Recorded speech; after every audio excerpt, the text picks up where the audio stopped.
Hello, everyone. We'll get started in just a moment. Just wait for a couple minutes here. And in the meantime, I will go ahead and describe the slides for anybody who's blind or low vision or on the phone. So this is Leading with Empathy and Allyship with Melinda Brianna Epler. This slide has a photo of myself with a coffee cup or teacup and a computer, a laptop, Mac laptop, and lots of faces of the diverse folks that have joined us, lots of images of the diverse folks that have joined us over the years.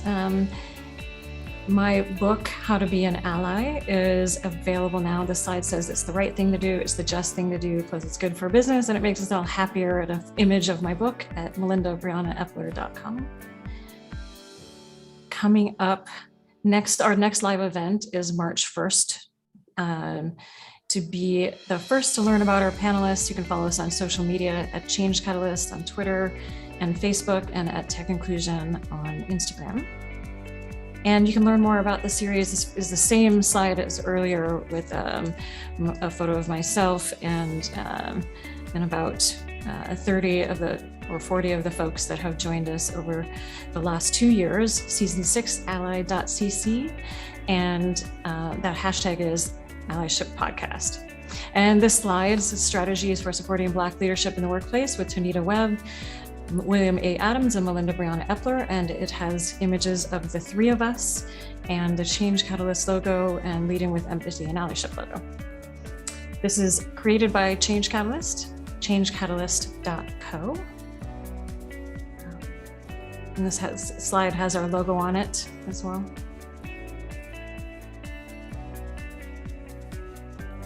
And thank you to First Tech Federal Credit Union for your amazing sponsorship. This slide has their logo, which is a black text on a white background.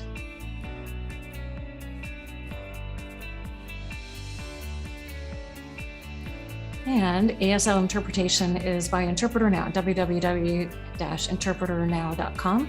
It also has their logo, and it's the name of the company, with Sarika and Genevieve today.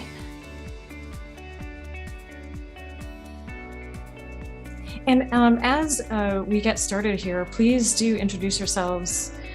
Say hello in the chat. Who are you? Where are you tuning in from? This last slide, I think it's the last slide, is Code of Conduct. Be kind, practice radical inclusion. We don't tolerate harassment.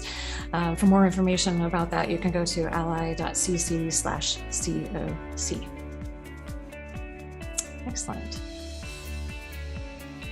And we can go ahead and take the slides down, and please do keep introducing ourselves. Hello, Emily. Thanks for taking that first move. Appreciate you.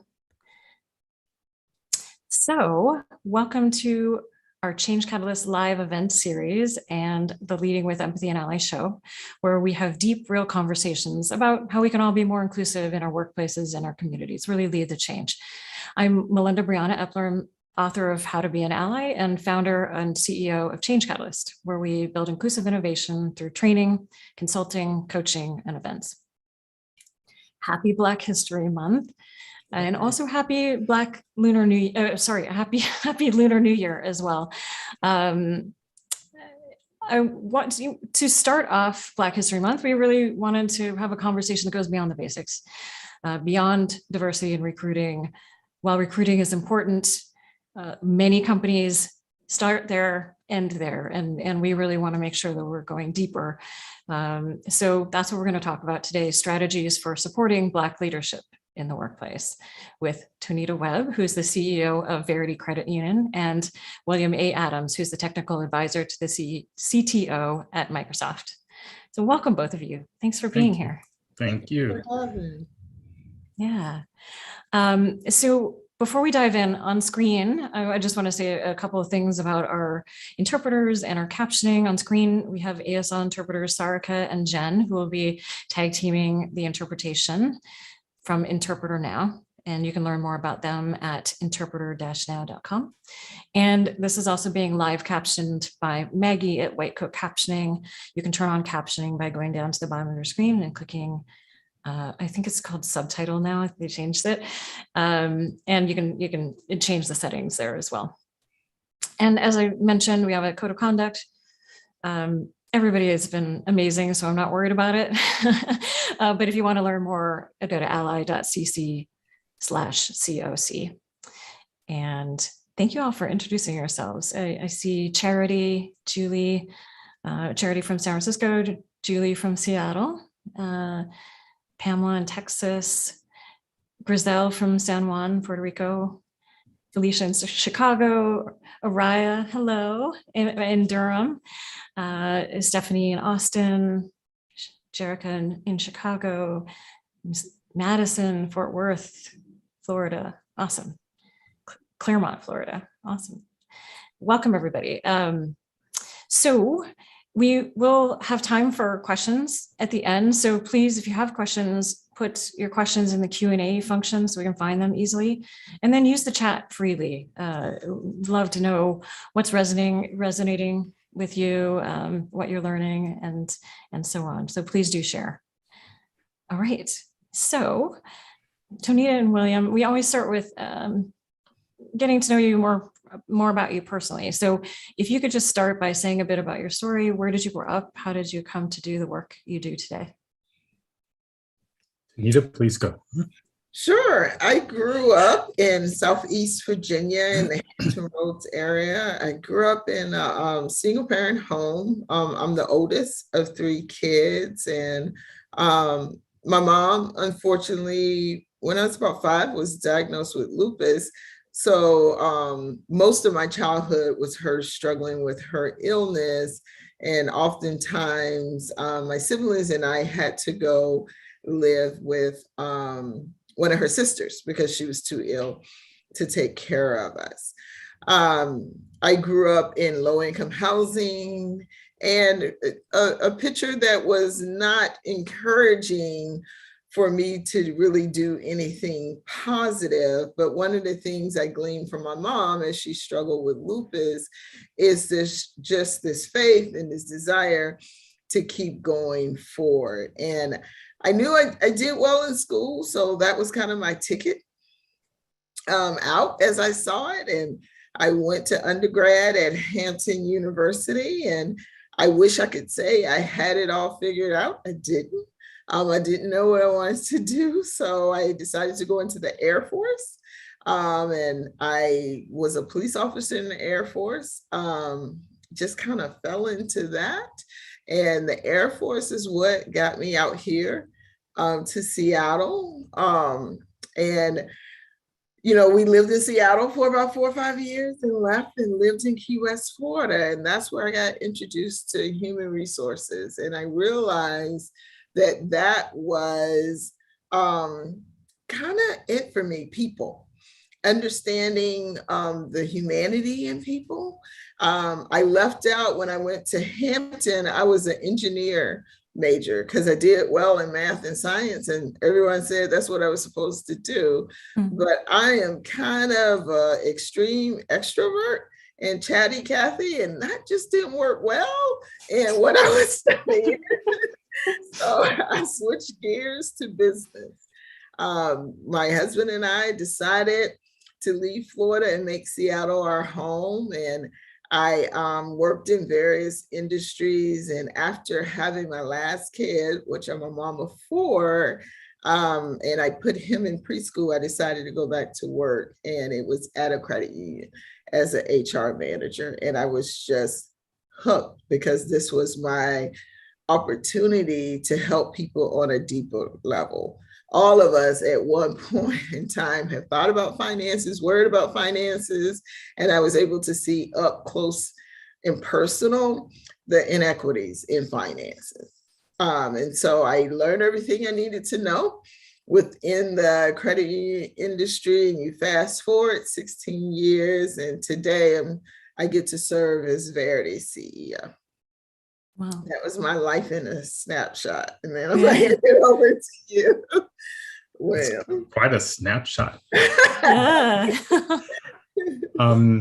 So my name is William A. Adams, and I grew up in Southern California in a town called Placentia, which you can't even see the dot on the map. It's like at the very northern edge of Anaheim, which is Disneyland.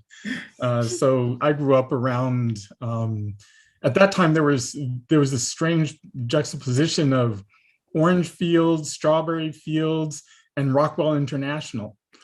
So we were, our neighborhood itself was, we would call it the barrio, which is it's the neighborhood, this is the hood. This is not hardcore, Compton or something like that, but this is migrant workers, families, just working families. And it was a split between, there was a freeway that was put in between our neighborhood when I was younger. And all the Mexicans were on one side and all the Black families were on the other side. And we were on the Mexican side. So I grew up with Carlos Santana and, speaking Spanish and stuff like that. It was a roughish neighborhood, but not too rough. I mean, it was rough enough that the police didn't come around unescorted. And there's some kids that were in jail or older kids that were in jail, but, it wasn't like shootings on the street and rampant drugs and all that sort of stuff. Just people trying to, raise their kids. My father died when I was 7. So I was, as Tanita was telling her story, I was like, hey, there's some similarities here. I'm one of 3 children. I'm the youngest, the baby. And, so from when I was 7 onward, it was just my mom raising us. And the only real thing she said to us was, look, if you go to jail, I'm not bailing you out. So don't end up in jail. But I had I was a precocious little kid, and I just did my thing, and I was into like my chemistry kit and my electronics kit and my construction kit. And I did all that, and I did sports, and I was just into my thing. And eventually we moved to another place down the street. And I eventually got a personal computer from my uncle. And that was the beginning of my career in tech. Really, it was just growing up at the time when Apple Computer was becoming Apple Computer, and the IBM PC was becoming the IBM PC, and I was getting into programming, and I was hooked, right? So I was, that was when I was 12, I taught myself how to code when I was 12.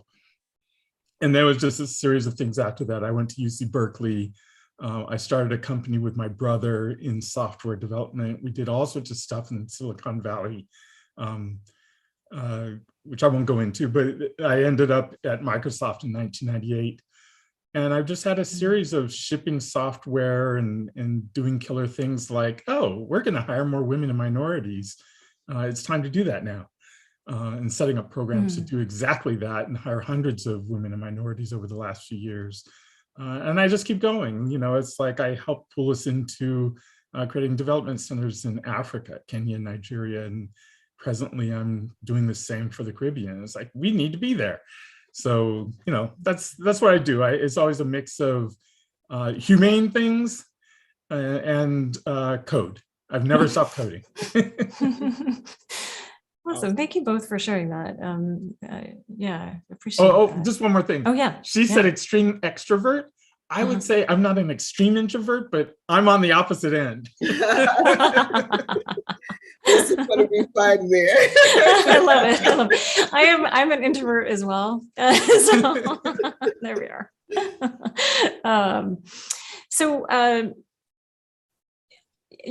First off, I just want to take a quick little break and say, I skipped over this earlier. Would you just join me in describing ourselves for anybody who's blind or low vision or on the phone? I'll start. I'm a white woman with red hair, wearing black and white glasses and a black long sleeve blouse. And behind me is a table with a couple plants and my book, How to Be an Ally. This is William. I'm a black male with silver gray, black balding head. And other than that, very handsome. And my room behind me is decorated with too many monitors to count. As a good engineer should. As a good engineer should.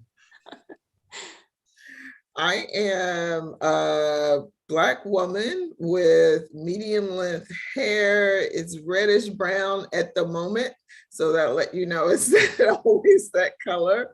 And behind me, I have a TV monitor because I love noise, and a picture that a friend gave to me that says life, to remind me how precious life is. Awesome. So as you grew into your leadership roles, what support has been really valuable to you along the way? Support from allies, support from folks along the way, and maybe also what additional support could you have used that you didn't receive? You want to start with either one of us? Go ahead, William. All right, I'll go. Yeah. I would say it's kind of a trick question, because as much as we might feel alone and the only in many situations, the truth is we're always supported, even when we're in the middle of the battle. I've personally had all along my journey. So my very first support was my uncle, who gave me my first computer. Right.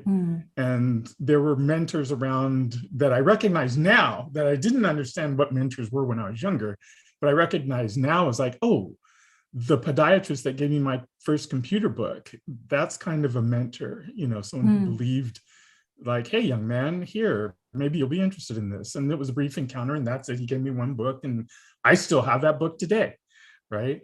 And then along the way, either in my own business or at Microsoft in particular, there have been a couple of managers, and really it's a few. It's not like 20 managers, a couple of managers who were just essentially said, I believe in you. What do you need? What do you want to do? I believe in you. And it's been as simple as that, really. And there's certainly people I can go to and ask, oh, what would you do in this situation? But really, that isn't as much as the other one, which is someone just saying, I believe in you, and following it through by giving resources or whatever. Awesome. How about you? For me, I would say, I had my grandfather who said that I was different in a positive way. Like I said, I grew up in low-income housing projects. I grew up in projects, and the picture was kind of painted for young Black girls like me. And my grandfather would speak differently and say I was different, and I was going to be more than where I came from. Where I wish that it was consistent, or where I had this kind of encouragement, was in school. For me, I grew up in the same town that my parents grew up in, and my parents had me in high school.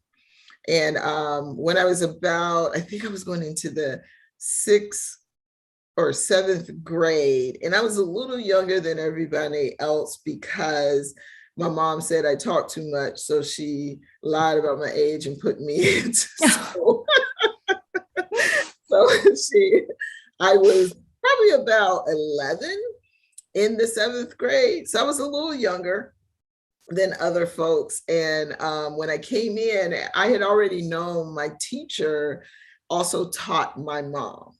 So when I walked into the classroom, and one thing about my family, look alike, you can look at us and tell we're part of the same family. So when I walked in, the teacher asked me, which was common, which daughter is your mother? Because my grandparents had 4 girls. So that was always the question that me and my cousins or siblings got. And I said, the baby, I'm her oldest. And she was like, oh yeah, I remember when I had her. So as I walked away to find my seat, I heard her whisper to another teacher in the classroom that I would be pregnant before I left junior high, is what we called it. And I was at a stage, I'm not even sure I knew how that happened. but I remember it wasn't a positive thing that she said. Mm-mm. And it just stung deeply. The good part for me, I am stubborn as heck. So I immediately went, well, you just wait and see.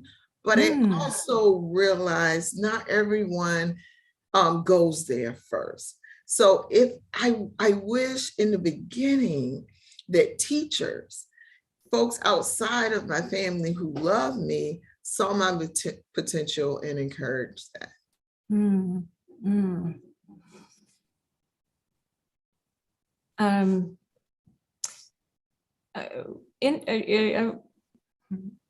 Trying to figure out where to go next. Let me go here. So thank you for sharing that, and I'm sorry also that happened, and that's not okay. And we had a conversation last year about how we can raise anti-racist children. And I think that there's a potential for, everybody who's listening to raise, who has children, to raise them in a way where they might say something too, especially the extreme extroverts that have that on the tip of their tongue, and can be an ally in that moment too. Mm-hmm. So we've talked about some in past episodes. We've talked about systemic barriers and microaggressions and biases, but I want to talk a little bit about what you've experienced in your work, just to give people a sense that perhaps those aren't just as you're rising. You're not experiencing as you're rising, but also as a leader. I think still, I know that when I was an executive, I experienced a ton of microaggressions and systemic barriers and biases. And so could you maybe give an example of what you've experienced as a leader, just so people have a sense of even at the leadership level, what happens? I can start this one. Yeah. I felt that there were other things that got me where I am, right? Like affirmative action, or when I achieved the role that I have today, there were whispers around me being a diversity hire, even though folks understood and knew that I had been an executive for over a decade at a same type financial institution, and that I'm in the middle, I'm writing a dissertation for my doctorate. So education was not a question. Experience was not a question. But me as a Black woman, there has to be another reason that I'm here. And that has been consistent throughout my career. And what I found is, initially, I didn't know how to handle that. It was, and not to say it's still not disturbing or it doesn't hurt. I now understand that that's about the person saying it and not me. So what I had to do was start working on me and healing from all the trauma that I experienced, like the example that I gave you. Yeah, I'll start this with saying that pretty much any Black person I know of my age has heard this growing up. You need to work twice as hard to get half as much. All right. That's the background that we grow up with. And it prepares you for, our parents are saying that to us because they're trying to prepare us for what we face, right? The reality of the world that we're about to emerge into. And I kept that mantra in the back of my head. And I know the moment I finally let it go and said, I'm good enough. And it was when I was 40 and I was on a beach in Hawaii about to go to India. And this is, you face all sorts of things as you're coming through. And it could be anything from the being passed over for that promotion, which happens all the time. The more common one is you have to train your boss how to do their job. You're good enough to train your boss, but you're not good enough to be the boss. Happens all the time. what Tanita said about, why am I here? The affirmative action thing, the diversity hire, you're here because you're Black. It's like, I'm here because I'm smart, and I'm probably smarter than you because I grew up with, you have to be twice as smart to get half as much. I am smart. And today, I have a different attitude. In my earlier days, I would take a lot of those aggressions with frustration, perhaps. And I said somewhere that I'm probably slipped more into my Yoda phase than my Samuel L. Jackson phase, So I'm less militant than I was. I'm more Yoda, and I can observe what's happening. To Tornita's point of saying, well, that's you. That has nothing to do with me. I know what I am. I know how good I am. I know what I've done. What have you done? Right? So I look at the aggressions nowadays and I can recognize them for what they are. And it's just a jujitsu or an Aikido game after that. It's like deflect, move around. I now understand how to play the game better because I see what's happening. It's like, oh, I see, you're one of those racist people. Oh, I see, this right here, this is one of those systemic things. Oh, this promotion I didn't get, oh, I get it, because he's your boy. You can see the observation, you can make the observations, and you can not be paralyzed by it, but just move around. It's like, oh, I see, I get the game, right? And I can have a hand in changing the game as well, because I understand what the game is. So I can have, and I've done this, I can take part in changing the game, changing the social constructs, changing the culture, all that sort of stuff, because I understand what's going on.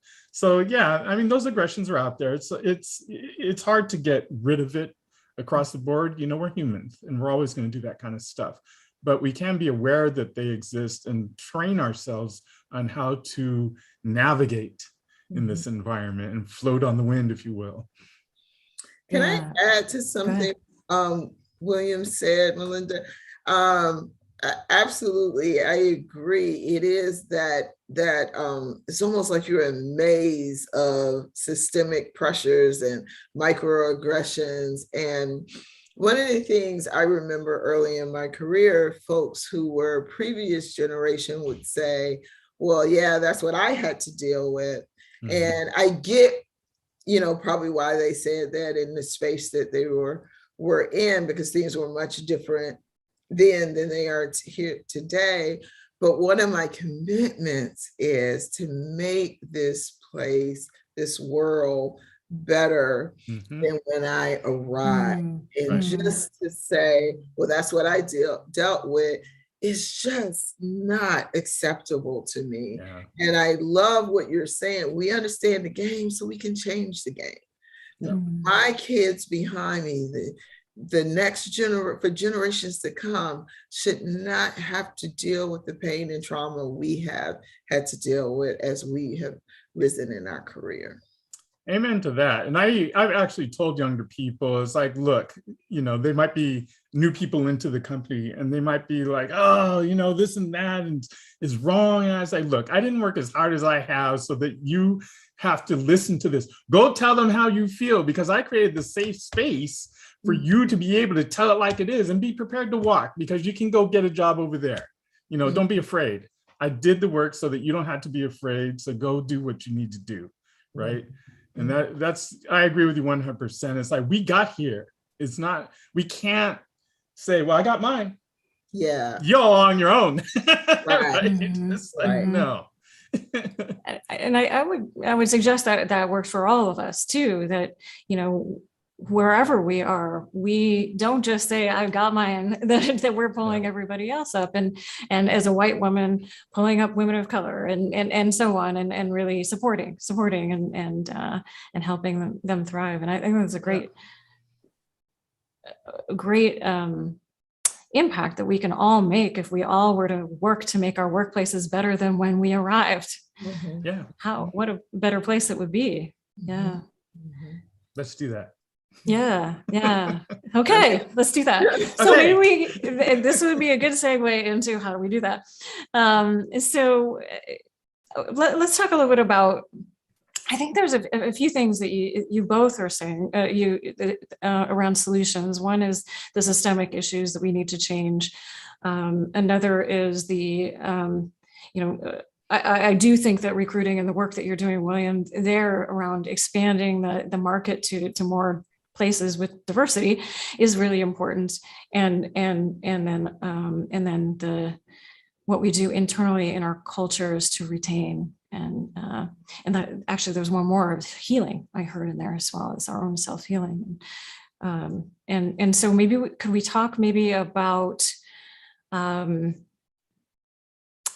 can you talk a little bit about bringing more Black folks in the door and how we kind of begin to support them as leaders as they grow in their careers? And I will say that, I've worked with a lot of tech companies over the years, and recruiting is where they often start. And they come to us. We used to have tech inclusion career fairs, and they'd come and say, well, we need Black senior level talent. It's like, how long have you been working on diversity, equity, and inclusion in your company? Oh, the last year. Well, okay, so the whole tech industry is a little bit like that. So what does that mean? That means that the Black people have been excluded for the last since tech began, more or less. This is a little early in tech. It was a little bit different, but so you're looking for senior level talent when there's been this exclusion. So anyway, if you could talk a little bit about how do we change that piece? Yeah. Well, there's in 2015, I co-created a program called LEAD, which was about bringing in women and minorities, underrepresented minorities, into our company. And the program is essentially a 16-week apprenticeship, which still runs today and is owned by the HR department. But the essence of it was essentially to find a crack in the system, if you will.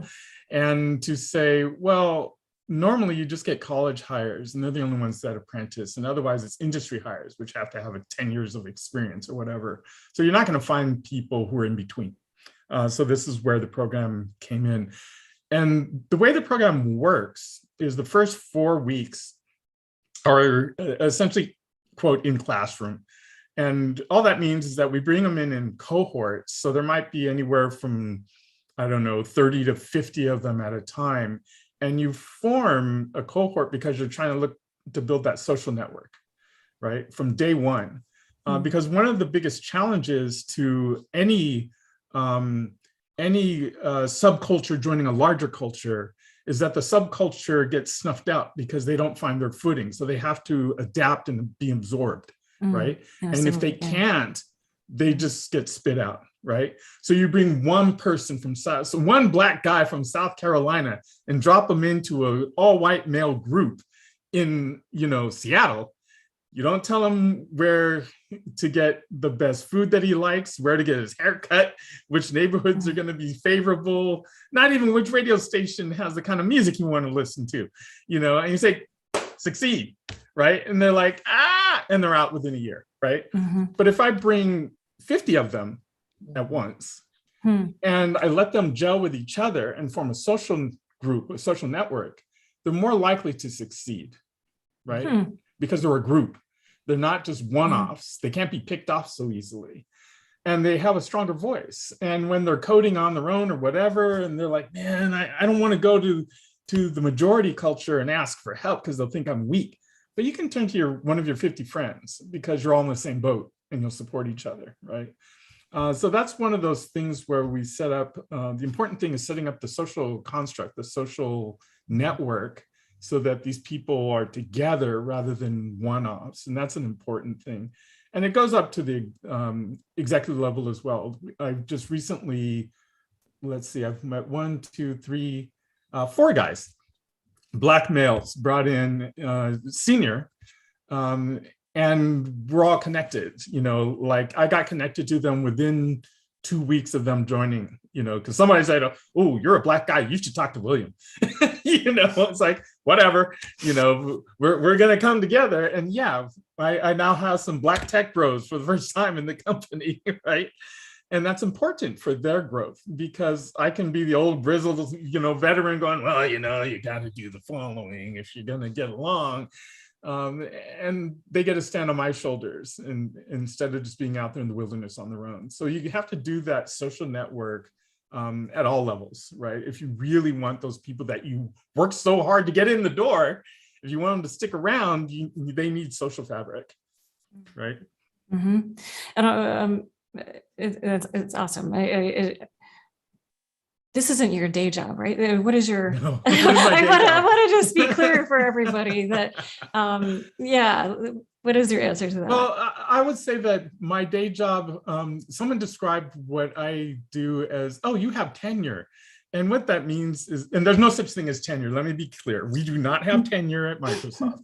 But what it means is that I've been there long enough. I have enough credibility. I've done enough positive things, and I continue to do positive things that, yes, I have to do some bread and butter thing, but I'm also allowed to do passion projects, right? And a lot of going into Kenya and Nigeria, that was a passion project. I just went to my boss and said, look, we need engineering over there. Please don't say no. He said, I'm not going to say no. And that was it. Now we have engineering in Africa, right?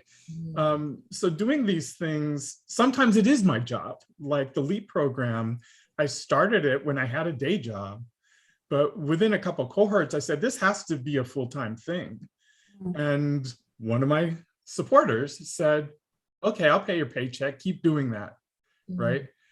So it did become my full-time job for a couple of years. And then I, took up these duties of helping our CTO be the CTO. And I do different things. So there's always some engineering thing because I get paid as an engineer. So I have to occasionally show some engineering, right? But I've got enough leeway to do these passion projects because they're beneficial to the company, right? Awesome. And so Tanita, with your HR background, let's talk about culture and kind of retention and reducing turnover. And what is some of the solutions you see there, especially for Black leaders? And that's what we're focused on here. Yeah. There's a few things. The first I'll start with, that it has to be a culture and a place where people feel like they belong. And many BIPOC people in general, but I know specifically for Black people, we have been taught to assimilate, right? So when we walk in the door, we're not even ourselves from the start, right? So then if the culture is expecting you to assimilate to whatever design they have come up with, then I'm to William's point, I'll probably last a year or two and then I'm out because I have this internal rage going on because I'm pretending to be someone and yes, and then the culture is validating that I can't show up as myself. So one, create a culture, no matter what the person's background is, that they can show up as their self.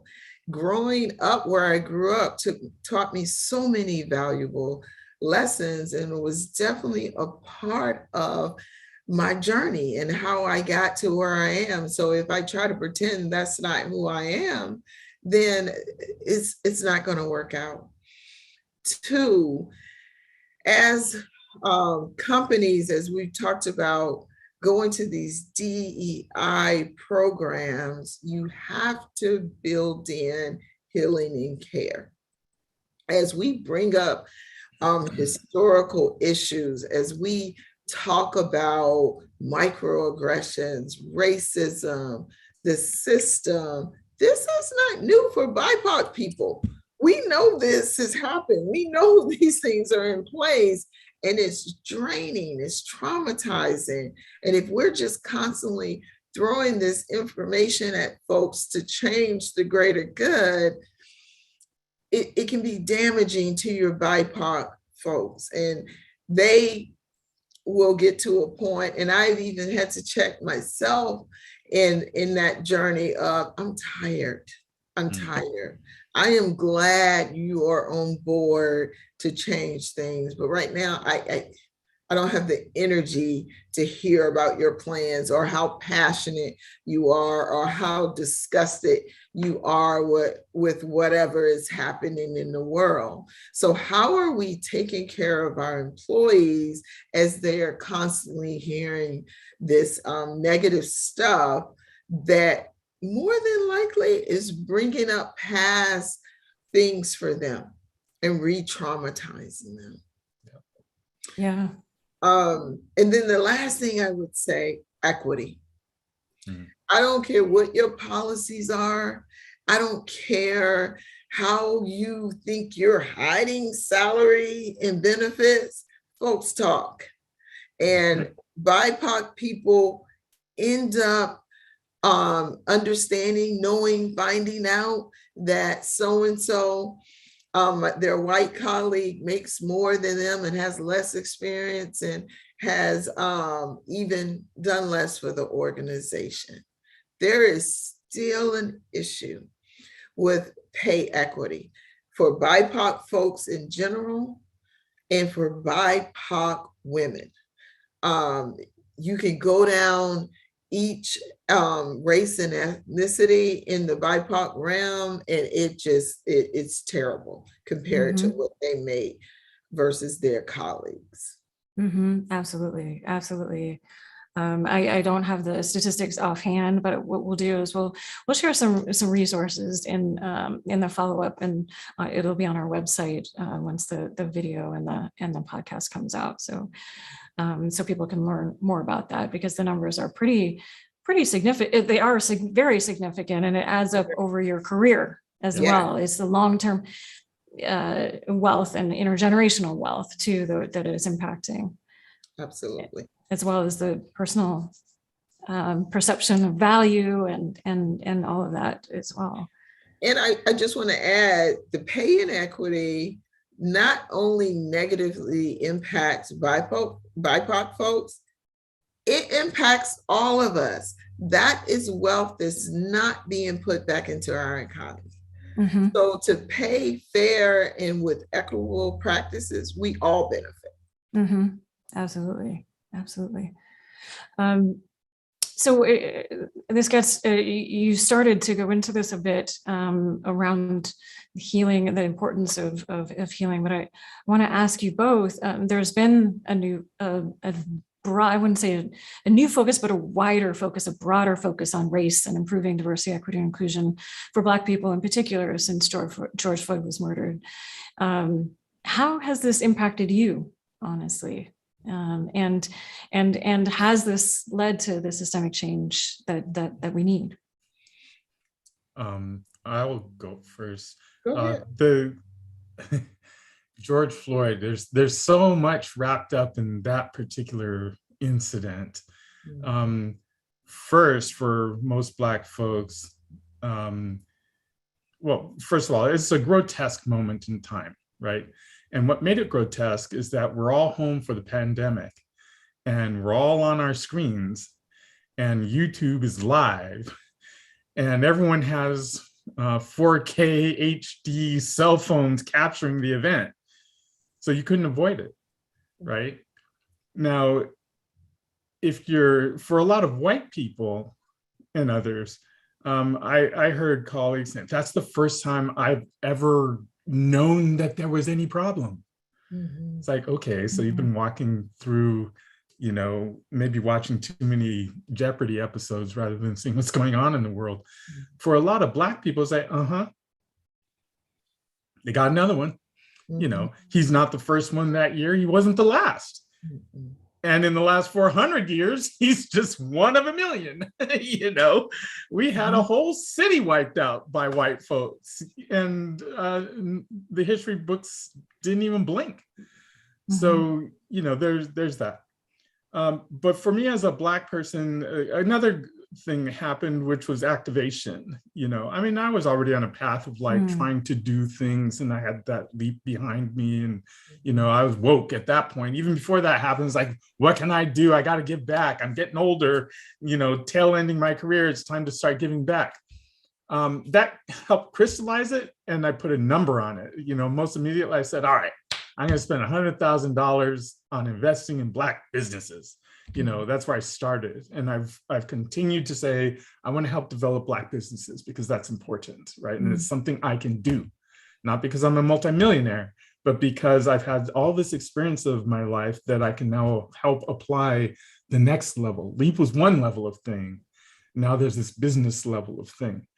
And then the last thing, and there's so many things, but the last thing I'll mention is the effect it had on me and this goes back to something Tanita kind of alluded to, is how I responded to my white colleagues. It wasn't all white colleagues. It was some of them were just from different countries, typically Asian. And the whole, I'm sorry, you must feel this, and I feel awful that. And I was like, don't feel sorry for me. I'm not the one with the problem here. Black people aren't the ones that have the problem. We're the ones being killed, right? We don't have the problem. You have the problem. You guys are sick and you need to heal yourselves. We're here to help you, but you're the ones that need to heal. And that was the final thing for me. And people would want me to come and talk to their group about how it felt being Black and all this nice. And I would just tell people, I am not a monkey in a zoo. You don't get to observe me and walk away without sharing your own emotional journey, because that's not fair. And I won't be observed. I've been observed long enough. You need to start doing some work. So if you want to have an honest conversation where we're both vulnerable and our emotions are raw, great. We'll have that conversation and we'll help the healing between us. But other than that, I'm weary, I'm done. I don't have time for you. You guys have been doing this long enough. You need to figure out what your problem is, right? Those are all the things that came out of George Floyd for me. I almost felt like I wanted to be in church and amen you. Can I get an amen?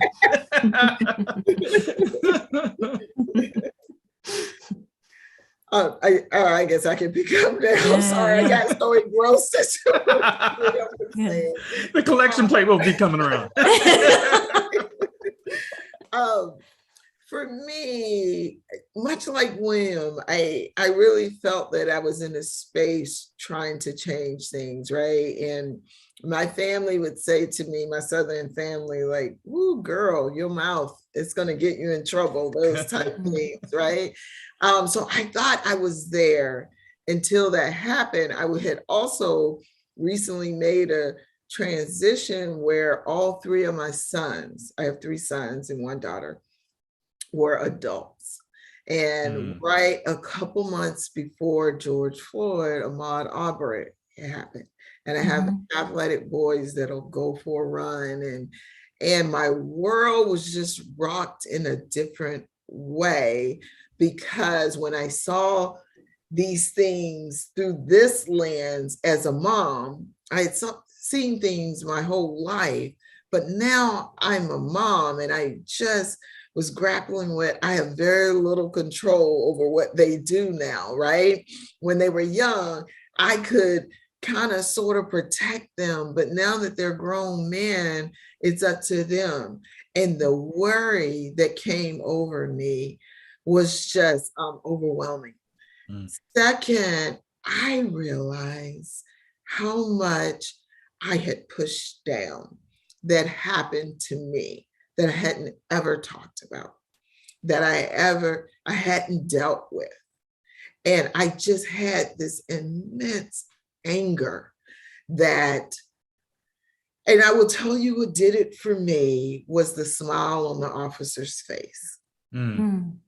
That just brought up everything that I didn't remember, I thought I was hiding, or that I was pushing down. And I made a commitment that I was going to show up as my authentic self with my worries, concerns, not just as a mom, but as a Black mom of Black men, and my hurts, my anger, in a way that was healthy.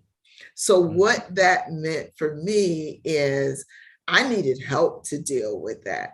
That was decades and decades of stuff that I just pushed down. For my own healing, I realized there was healing I had to do, because if I did not, I was going to lose it and snap on someone any day with all the teach me. And some folks who even with my background said it was my responsibility to help bring people along. No, it's not. No, it's not. Or tell the history. No, that's what Google is for. You can Google just like I can. I'm not going to do that, but I had to figure out how to do that in a way that I wasn't damaging myself or damaging any progress that my organization was making. So that's what came up for me. It was really centered on me as a mother, because I saw my sons, and to hear someone cry out for their moms, and I have 3 mama's boys, they won't say it, but everybody else will tell you they are. It just broke my heart. And everything that I had pushed down regarding that, I realized I had to do something about that and deal with that. And I want to bring that point up because it's really important that we as BIPOC people take care of ourselves. If you're BIPOC and you navigate this United States, you have trauma, and you need to deal with the trauma or it's going to eat at you. And that can impact your health. It can impact how you show up. It can impact your goals. This country has told us that we're not a priority. It's time for us to make ourselves a priority. Yep. Yeah, I think that's a really important point, is for me at least, is that a lot of not a lot, I don't want to overblow it, but a lot of Black history in the last, let's just call it 40, 50 years, has been handout. You know, you owe me. And I think we're done with that. I think we have to move to a state of we're going to do for ourselves. Right. I think it's very important that professionals like ourselves should be standing up and going, all right, we got some sports millionaires and billionaires over there. We got some music people over there. We got some more athletes. We got some tech people. We got some CEOs and whatnot. We have the brain trust. We have money. We have ideas. We need to start setting our own path and not just waiting for the rest of society to bring us along, because we know how that goes. We have 400 years of how that goes. It's time for us to just stand up and say, all right, this is what we're going to do. Right? Because the society around us is going to educate itself at its own pace, and the world isn't always fair, and it's not always equitable, but we have the means whereby we can start setting our own path as much as we can, and working with purpose. What I hear you saying, William, is we have to understand our own worth and power. And sometimes I believe we don't. We don't. Right. We think we have to get permission. And no, we don't. No, we don't. Exactly. And it takes people, I mean, you're a CEO of a company. It's like, there's plenty of people who can look at you and go, oh, I didn't know we could do that. Right. It's like, yep, we sure can. And let me show you how. Right. Right. So, yeah. Thank you both for sharing that. And I think what I hear as a white person there is that we have a lot of work to do. Obviously, I know that, and I have known that for a long time, and I've been working on it for a long time. And for everybody who's listening, we all have a lot of work to do. And we, as managers, as leaders in companies, it's really important to recognize that it's going to happen again. There is going to be and then there is regularly violence against Black people, injustice against Black people, and so it's important to support folks. It's important to have those mental health resources in your company. It's important to recognize that this is happening and not just be self-centered in that space. Right? It's really important to recognize and have empathy for folks as they experience that. And so many of the different ways that you talked about. We're running short on time. We have 2 questions. questions from folks wanting to create change. So Jerica asks, in discussions around DEI at work, they're really focused on being 100% inclusive. So not leaving out the 60% of the room that are still cis white men, and which bothered her and bothered them. And what are your thoughts around engaging white men meaningfully and helping trigger aha moments for those folks? Because I'm sure both of you have done some of that. I could start, if you know, it's a difficult road, Erica, because just the way this country has been built is to protect white men and their feelings and their power, right? And how you start with that is dismantling that power in that systemic way and allow the emotions to happen. I've had some powerful conversations with white males who have said to me, what do you mean I grew up poor? Okay, let's talk about what that meant for you versus me as a Black person. And you got to have those discussions. And then on the other side of it, it's really up to them what they do with it. And sometimes it means what you're doing is weeding those folks who can't be brought along out. And that's okay. And I think companies who like to center what I call is the fragility that's sitting in that room often can't reach their full potential because you're allowing that to hold you back. You got to go for it. It's going to be tough.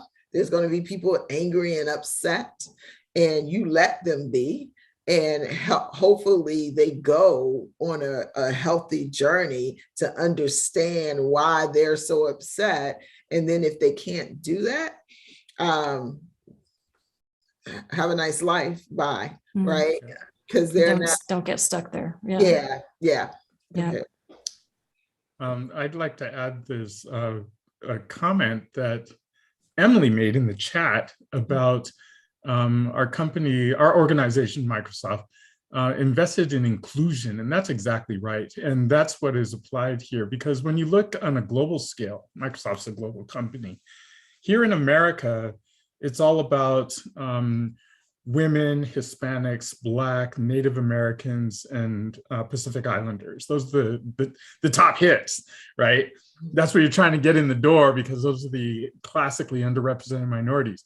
When you go to Nigeria, forget all that, everyone's Black. So it's about women and it's about certain tribals, right? When you go to India, again, it's about tribals. It's not about, there's no white men, there's no Black people.